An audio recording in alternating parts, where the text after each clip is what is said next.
শেখ হাসিনাকে নিয়ে এমন কথাবার্তা বলেছেন। সৈয়দা আসিফা পাপিয়া যিনি আছেন তিনি তো একদিন বলেই বসলেন যে তিনি মানে এমন একজন লোক যে বিয়েই মানে মোশাররফ সাহেবের সাথে প্রেম করার জন্য সেই মোশাররফ সাহেবের কোলে গিয়ে বসার জন্য মোশাররফ সাহেবকে দিয়ে তার স্ত্রীকে হত্যা করিয়েছেন। পার্লামেন্টে তিনি এই কথা বলেছেন শেখ হাসিনার উপস্থিতিতে। কিংবা এই যে ১৮ সনের যে নির্বাচন হলো, সেই নির্বাচনে আপনি গিয়ে দেখুন যে সেখানে কাজী ফিরোজ রশীদ, তারপর আ মুজিবুল হক চুন্নু, তারপর আ জনাব হারুন সাহেব কিংবা রুমিন ফারহানা তারা কিন্তু সরকারকে এক চুল ছাড় দেননি। মানে যেভাবে সমালোচনা করা দরকার, একটা শক্তিশালী বিরোধী দল পার্লামেন্টে যেভাবে করে এই ৫-৬ জন লোক। আ কাজী ফিরোজ রশীদ মানে কাজী ফিরোজ রশীদ তো সমস্ত রেকর্ড ব্রেক করা তার সেই বক্তব্য পার্লামেন্টে।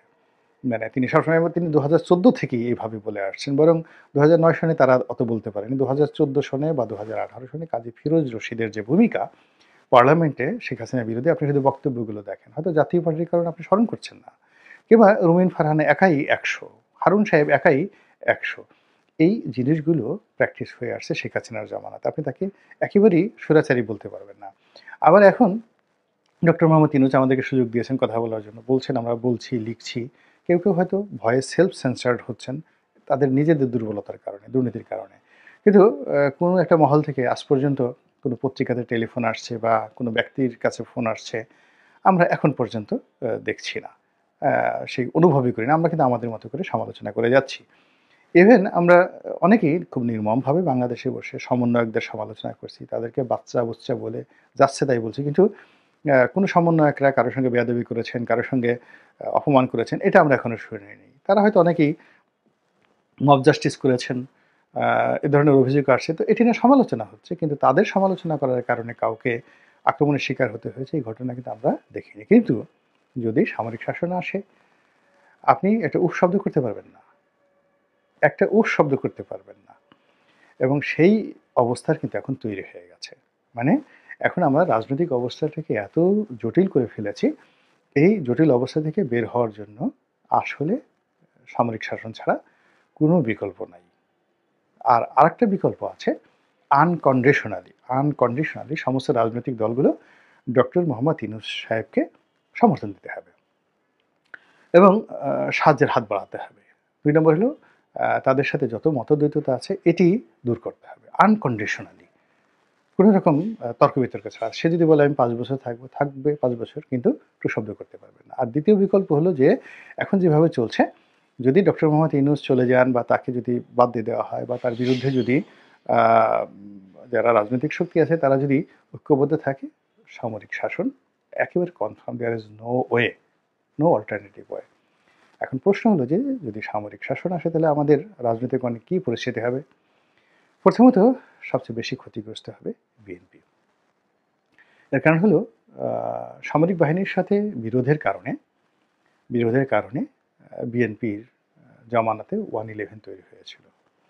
এবং তৎকালীন সেনা কর্মকর্তারা বংশ পরম্পরায় বিএনপির যে ক্ষতি করেছে, সেই বেগম জিয়ার বাড়ি ভাঙা, তাকে জেলে নেওয়া, তারেক রহমান সাহেবকে সেই পেটানো, সেই ফ্যানের সাথে টানিয়ে পেটানো, তার মেরুদণ্ড ভেঙে দেওয়া যে সকল কথা আমরা শুনেছি, এগুলো সব তো পুলিশ করেনি বা অন্য কেউ করেনি। এটা 1-11 এর সময় বড় কাজগুলো হয়েছে।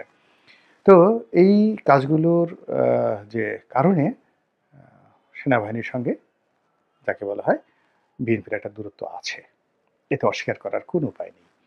তো ওই জায়গাটা পলিটিক্যালি রিজলভ এখনো হয়নি।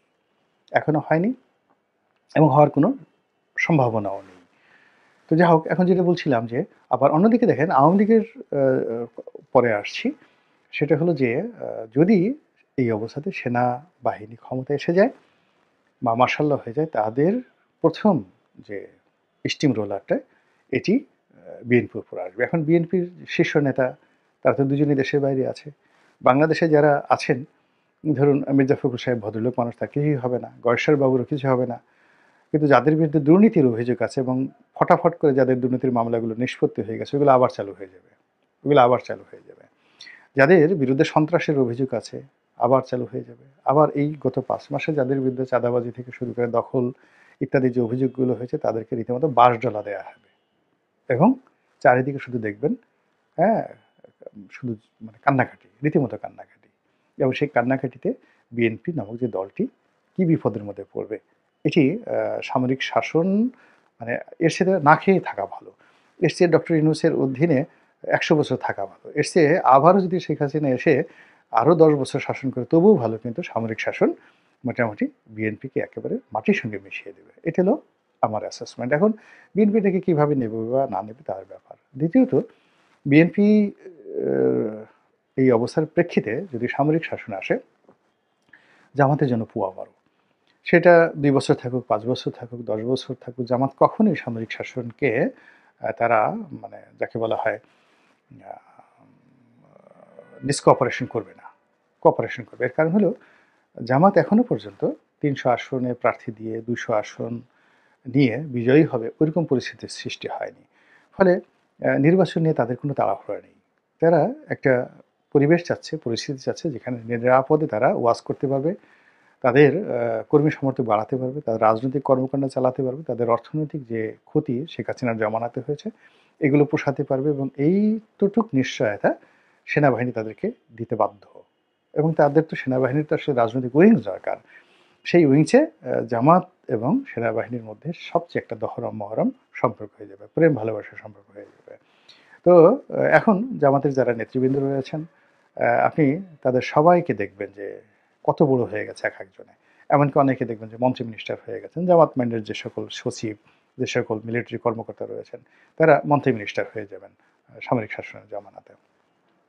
আর আর্মির শাসন আমল হলে যাকে বলা হয় রীতিমতো ঈদের আমেজ শুরু হয়ে যাবে আওয়ামী লীগের মধ্যে। এর কারণ হলো আওয়ামী লীগ যে কাজটি করেছে সেটা হলো এখন তারা এই যে সেনাবাহিনীর কিছু কর্মকর্তাকে গালি দিচ্ছে, কিন্তু সেনাবাহিনীর যে মূল চেইন অফ কমান্ড থেকে শুরু করে তাদের যে রিক্রুটমেন্টগুলো, যেটা অত ডিটেলস বললাম না, অনেক কর্মকর্তা থেকে শুরু করে পুরো সামরিক বাহিনীকে আওয়ামী লীগ যে সুযোগ দিয়েছে, সুবিধা দিয়েছে, পুরো ক্যান্টনমেন্টগুলোকে আধুনিকায়ন করার জন্য যা কিছু করেছে সেটি সাবেক যে সেনাপ্রধান ছিলেন সেই যে তিনি তখন বোধহয় লেফটেন্যান্ট জেনারেল ছিলেন, যেটাকে সিজিএস বলা হয়, এরকম পদে বা কোনো একটা পদে ছিলেন। তার একটা সাক্ষাৎকার দেখেছিলাম। তিনি বলেছিলেন যে শেখ হাসিনার কি দয়া, আমাদেরকে তিনি ৩ বেলা খেতে দিচ্ছেন। আগের কোনো আমলে আমাদেরকে ঠিকমতো খেতে দেওয়া হতো না। মানে সেনাবাহিনীর নিয়ম হলো ২ বেলা রুটি খেতে হবে, ১ বেলা ভাত খাবে। তো শেখ হাসিনা এসে নিয়ম করে দিয়েছেন যে ৩ বেলা এখন থেকে আপনার ইচ্ছে করলে ভাত খেতে পারেন। ২ নম্বর হলো যে বেল্ট পড়তে হবে, পেট যেন না বাড়ে। তো এটাও শেখ হাসিনা শিথিল করে দিয়েছিলেন। তাদেরকে দামি, দামি গাড়ি দিয়েছেন, এয়ার কন্ডিশন করা গাড়ি। আগে সামরিক বাহিনীর জন্য শুধু মিলিটারি জিপ ছিল। আপনি এরশাদ জামানাতেও দেখবেন যে তাদের জন্য কোনো আলাদা জিপ বরাদ্দ ছিল না। সমস্ত জিপগুলোই ছিল আ এগুলোকে বলা হয় মিলিটারি ভেহিকল, মিলিটারি ইকুইপমেন্ট। তো ওইগুলোর সাসপেনশন খুব হার্ড থাকে এবং ওখানে বসে থাকলে ওই এখন যেমন গদগদে গদির উপর বসে মাজায় একটা অবস্থা থাকে, ওরকম না। মিলিটারি খুব হার্ড জিপ, অনেকটা ডিফেন্ডার টাইপের, ল্যান্ড ক্রুজার, আগের যে মিলিটারি যে গাড়িগুলো ওই যে এখনও দেখবেন যে সেগুলো আছে। তো ওইগুলিই ব্যবহার করতে হতো একেবারে টপ টু লো সবাইকে। কিন্তু এখন আপনি গিয়ে দেখবেন তাদের বিএমডব্লিউ থেকে শুরু করে সমস্ত দামি দামি গাড়ি তাদেরকে দেওয়া হচ্ছে এবং এটি তাদের পোশাক আশাক থেকে শুরু করে তাদের শরীরে, তাদের পরিবারে এই জৌলুসের ছোঁয়া লেগেছে এবং তাদেরকে প্রচুর ব্যবসায়িক সুযোগ সুবিধা দেওয়া হয়েছে, বড় বড় পদ পদবিতে বসানো হয়েছে এবং ক্যান্টনমেন্টের বাইরে এনে যত লুক্রেটিভ পোস্টগুলো রয়েছে, যেমন রাজুকে যদি একটা ভালো পদ থাকে, সিটি কর্পোরেশনে ভালো পদ, ঢাকা মেডিকেল তাকে থেকে শুরু করে পিজি, সব জায়গার অ্যাডমিনিস্ট্রেটিভ পদগুলো কিন্তু সেনাবাহিনীকে দেওয়া হয়েছে। ফলে আওয়ামী লীগ সম্পর্কে সেনাবাহিনীতে নেতিবাচক যেটা প্রচার করা হোক না কেন, তার বাইরে কিন্তু অনেক ইতিবাচক জিনিস রয়েছে। এটা আপনাকে বুঝতে হবে। ২ নম্বর হলো তারা কিন্তু সম্পর্ক নষ্ট করে যায়নি। আ তাদেরকে একটা সম্পর্কের মধ্যে আমরা প্রচার করছি এখন এইটা, ওইটা, এটা কিন্তু this is not the fact. তারা একটা সম্পর্কের ভিত্তিতে, সমঝোতার ভিত্তিতেই কিন্তু আওয়ামী লীগ এবং তাদের অনেক সিনিয়র নেতৃবৃন্দ রয়েছেন, তারা নিরাপদে আছেন এবং থাকতে পেরেছেন। কাজেই যখন সামরিক শাসনে আসবে তাদের মধ্যে একটা ঈদের আমেজ শুরু হয়ে যাবে। কাজেই যারা খুব বেশি আনন্দ প্রকাশ করছেন, লম্ফঝম্প করছেন, গণতান্ত্রিক নির্বাচনের কথা চিন্তা করছেন বা যারা খুবই চিন্তা ভাবনা করছে যে আগামীতে